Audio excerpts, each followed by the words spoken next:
असल में ना मसाइल ये आ रहे हैं कि जब मैं अपने मुलाजमों को भेजती हूँ आउट ऑफ सिटी या out of country sell out करने के लिए स्कूटीज उनके हाथ डिलीवर करती हूँ, तो अक्सर ऐसा होता है मुलाजिम तो वापस आते ही नहीं, स्कूटी भी साथ ले जाते हैं। हमारी जापान में भी काफ़ी सारी ब्रांचेज है, पाकिस्तान में भी अब काफ़ी सारी ब्रांचेज हैं, और मैं भी यही चाहती हूँ कि मैं अपने बिजनेस अपने बाबा की ख्वाहिश पूरी करूँ, अपने बाबा के बिजनेस को बढ़ाऊँ।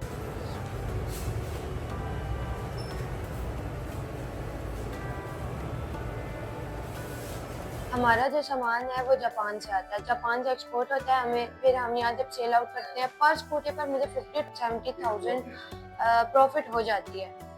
तो मतलब मैं मंथ की 10 to 15 स्कूटी सेल आउट कर देती हूँ और फिर मुझे मिलियंस में प्रॉफिट होता है।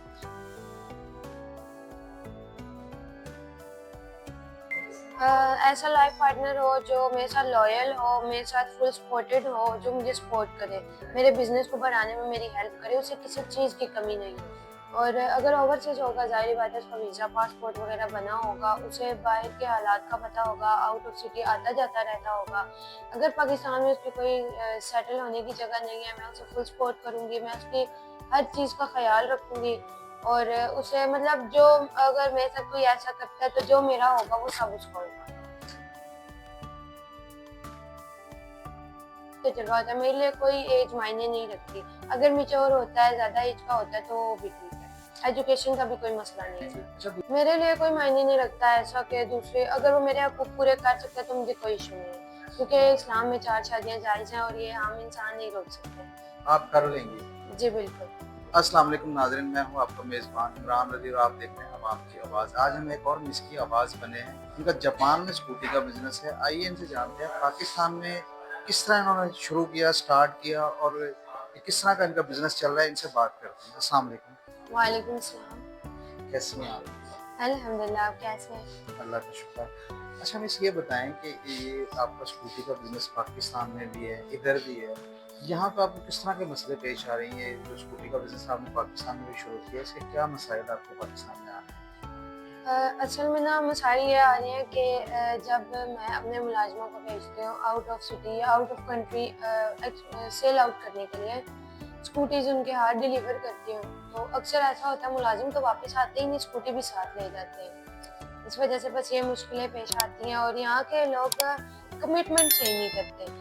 असल में मैं जापान से हूँ, मेरी सब फैमिली जापान में है। मेरे फादर बिजनेस चलाते थे लेकिन मेरे फादर की डेथ हो गई है। अच्छा आपके फ़ादर की डेथ हो गई, तो जब ये आप बिज़नेस सँभाल रही हैं, उससे पहले आपके फ़ादर करते थे? जी, जी। जी, जी, ऐसा ही है।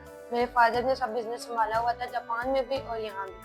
अच्छा जापान में आपके वालिद साहब जो हैं शुरू से जापान में यही बिज़नेस करते थे कि पहले वो जाके वहाँ पे कोई और बिज़नेस करते थे कि शुरू से यही करते थे और पाकिस्तान में आपके फ़ादर ने कब शुरू किया? ना हमारा स्टार्ट से यही बिज़नेस है। जापान में हमारी काफ़ी सारी ब्रांचेज़ हैं।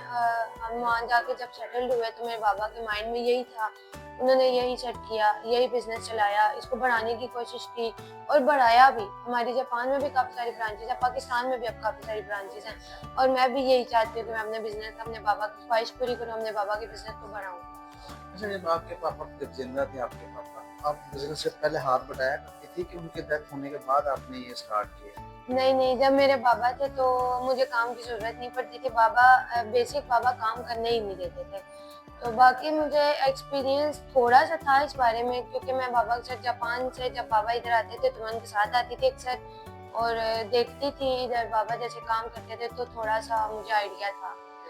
अच्छा मुझे एक बात बताएँ कि आपकी फैमिली में कौन-कौन है? आपकी फैमिली में आपका भाई वगैरह नहीं है? नहीं, मेरा भाई नहीं है, मेरी 2 छोटी सिस्टर्स हैं और मेरी मामा काफ़ी एज की हो गई हैं, डिसेबल्ड हैं। डिसेबल हैं जी, वो चल फिर नहीं सकते। नहीं। वो शुरू से ही ऐसी हैं कि वो अब ऐसी हो गई हैं? नहीं, अब काफ़ी एज हो गई है उनकी, इसलिए ऐसी हो गई। आपकी सारी फैमिली पाकिस्तान में है, तो आपकी फैमिली में कोई ऐसा नहीं है जो आपसे ये जो आपके बिज़नेस में हाथ बटाए? इसमें उस फैमिली में ऐसा कोई है नहीं? असल में मेरी फैमिली जो है वो जापान में है, हम जापान में सेटल हैं, मैं यहाँ सिर्फ बिज़नेस के हवाले से हूँ और मैंने अपना थोड़ा-सा सेटअप यहाँ बनाया हुआ है जस्ट बिज़नेस के लिए। तो कोई नहीं है ऐसा जो मेरा हाथ बटा सके। जब तो पहली बात तो ये आपको पता है लड़कियां जब घर से निकलती हैं तो काफ़ी सारी बातें बनती हैं उन पे, और मेरे साथ भी बिल्कुल ऐसा ही हुआ। जब मैं घर से निकली रिलेटिव्स ने बहुत बातें बनाई, और आपको पता है लड़की के लिए बाहर निकलना बहुत मुश्किल होता है, कितनी सारी रास्ते में मुश्किलें आती हैं।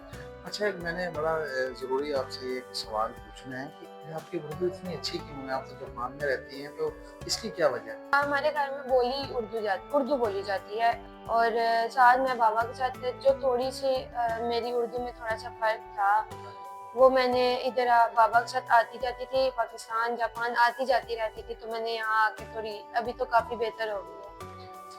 और दूसरी बात मुझे ये बताएँ, जो ये आपका स्कूटी का बिज़नेस है, इससे आप कितनी इनकम कर लेती हैं? हमारा जो सामान है वो जापान से आता है, जापान से एक्सपोर्ट होता है हमें, फिर हम यहाँ जब सेल आउट करते हैं पर स्कूटी पर मुझे 50 to 70,000 प्रॉफिट हो जाती है।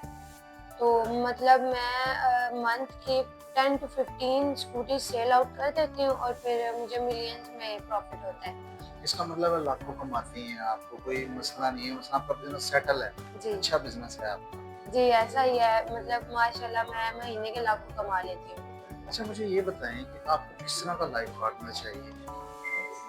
ऐसा लाइफ पार्टनर हो जो मेरे साथ लॉयल हो, मेरे साथ फुल सपोर्टेड हो, जो मुझे सपोर्ट करे, मेरे बिजनेस को बढ़ाने में मेरी हेल्प करे, उसे किसी चीज़ की कमी नहीं हो। और दूसरा ये भी मुझे बताएँ कि कई लोग होते हैं हमारी वीडियो ओवरसीज़ भी देखते हैं, तो ओवरसीज़ जो है, जो वहाँ पे सेटल हैं, यूके में, लंदन में, अगर वो यहाँ पे आके आपके साथ सेट होना चाहे, तो वो भी आ सकता है? अगर ओवरसीज़ होते हैं, अगर ऐसा कोई सीन होता है, तो ये मेरे लिए ज़्यादा बेस्ट है, क्योंकि मुझे चाहिए ही ऐसा लाइफ पार्टनर जो मेरे बिजनेस को मेरे साथ बढ़ाने में मदद करे, फुल सपोर्ट करे। और अगर ओवरसीज़ होगा, ज़ाहिर बात है उसका वीज़ा पासपोर्ट वगैरह बना होगा, उसे बाहर के हालात का पता होगा, आउट ऑफ सिटी आता जाता रहता होगा। अगर पाकिस्तान में उसकी कोई सेटल होने की जगह नहीं है, मैं उसे फुल सपोर्ट करूँगी, मैं उसकी हर चीज़ का ख़्याल रखूँगी, और उसे मतलब जो अगर मेरे साथ कोई ऐसा करता है, तो जो मेरा होगा वो सब उसका होगा। और दूसरी बात ये भी बताएँ कि इसमें ये भी होता है कि एजुकेशन भी होती है, पढ़ा लिखा हो, कितना पढ़ा लिखा हो, उसमें पढ़े लिखे की ज़रूरी है कि उसको सिर्फ बिज़नेस का तजुर्बा हो, तो वो भी चलेगा, कि वो पढ़ा लिखा भी हो? नहीं, जैसे कि मैच्योर एज के होते हैं, आजकल तो जैसे यंग जनरेशन है वो तो इतना खास अपने बिजनेस पे इस पे फोकस नहीं कर रही, लेकिन जो मैच्योर बंदे होते हैं उन्हें काफ़ी तजुर्बा होता है, और मुझे ऐसे ही बंदे पसंद हैं, ताकि वो मेरे बिजनेस में मेरा हाथ बटा सके, मुझे किसी चीज़ की टेंशन ना हो। और दूसरा ये मुझे बताएँ, आप कितने दिन के लिए इधर आई हैं पाकिस्तान में? कब तक यहाँ पे हैं आप? आजकल जो यंग जनरेशन है वो अपने इतना खास फोकस नहीं कर रही, आपको पता है आजकल मतलब यंग जनरेशन के दिमाग में कोई बात ज़्यादा बैठती नहीं है। कुछ होते हैं जो अपने फैमिली का हाथ बटाना चाहते हैं, जो सपोर्ट करना चाहते हैं अपनी फैमिली को, बट मैंने ज़्यादातर यंग जनरेशन में ये चीज़ नहीं देखी। लेकिन मैं ज़्यादातर मैंने लड़कियों में ये चीज़ देखी है जो बाहर निकल के काम करना चाहती हैं, लेकिन उनकी फैमिलीज़ उनको सपोर्ट नहीं करती। और मैं लड़कियों को यही कहूँगी कि इंडिपेंडेंट होना सीखें, अपना ऐसा अपने आप को बनाएँ कि जो रिलेटिव्स आपकी बातें करते हैं वही आपको कल सपोर्ट करने के लिए खड़े हों, कि ये हमारे आगे काम आ सकती है। अगर काम नहीं भी आ सकती, तो अगर कोई साथ नहीं भी देता फिर भी आपको इंडिपेंडेंट रहना चाहिए। और दूसरी बात कि मैच्योर बंदे को होता है तजुर्बा, काफ़ी तजुर्बा होता है, मेरे लिए कोई एज मायने नहीं रखती। अगर मैच्योर होता है, ज़्यादा एज का होता है तो वो भी ठीक है। एजुकेशन का भी कोई मसला नहीं है। अच्छा, दूसरा ये बताएँ, जैसे हम कोई रिश्ता आपके लिए देख लेते हैं जैसे, तो उसको आप देखेंगे कि हम देख लें उसको?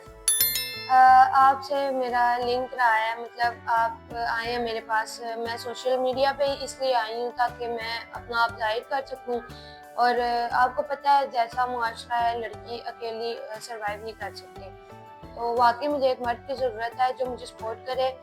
तो मैं ये बात आप पे छोड़ती हूँ, आप मेरे लिए कोई ऐसा ढूंढें, आप मेरे सामने किसी को ऐसा, मेरे जो सारी शर्तें माने, आप लाकर खड़ा करें मेरे सामने, फिर मैं उसे परखूंगी, देखूंगी, और फिर आगे हम कदम उठाएंगे। मसलन हम आपके लिए ढूँढ लें और आपसे पूछें, तो आप उसको ओके करेंगी, तो हम कर सकते हैं। जी जी, बिल्कुल ऐसा आप बात करें, बातचीत करें उससे, अगर आप गारंटी देंगे तो मैं मान जाऊँगी। आप कर लेंगे? अगर हम गारंटी देंगे तो आप मान कर लेंगे, उससे शादी कर लेंगे?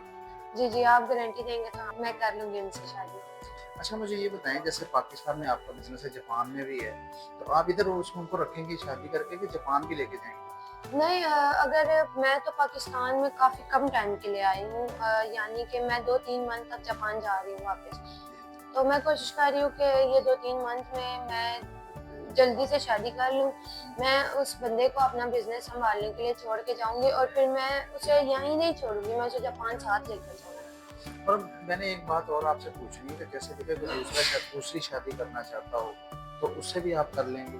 मेरे लिए कोई मायने नहीं रखता ऐसा कि दूसरे अगर वो मेरे हक़ूक़ पूरे कर सकते हैं तो मुझे कोई इश्यू नहीं है। क्योंकि इस्लाम में 4 शादियाँ जायज़ हैं और ये आम इंसान नहीं रोक सकते। आप कर लेंगे?